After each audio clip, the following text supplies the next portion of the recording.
Okay, this is a great song by Dawes, the band Dawes. Griffin Goldsmith on drums. Check this out.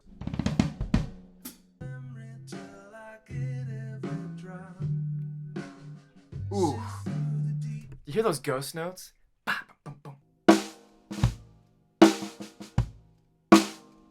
Also when he adds in the hi-hat, super groovy.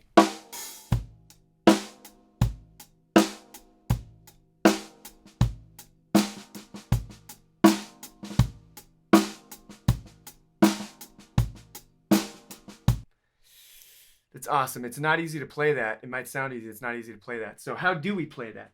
So in my hand technique video, it's steps 4 and 5.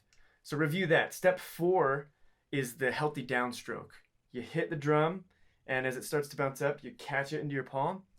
And then step 5 was the tap, right? Playing nice, low, and loose. So review that video and make sure you're playing rim shots on the snare. Todd Sucherman has a good tip for this. If you want to play in the chorus, play a nice beefy, fat, full rim shot, you're going to play lower on the stick, higher up on the snare. Bam, right? If you're playing in the verse, pull it back a little bit. You know, it's more subdued. And you're going to play higher on the stick, lower on the snare. And that's probably the best thing to do to get the feel here. There's no rules, but I find that gets me the sound I'm looking for. Just be careful that you're not playing your ghost notes too loud, and that you're really paying attention to the track, that you're being honest. Does it sound good? Do you need to slow it down? Are you playing, is the tempo too fast for you? That's fine.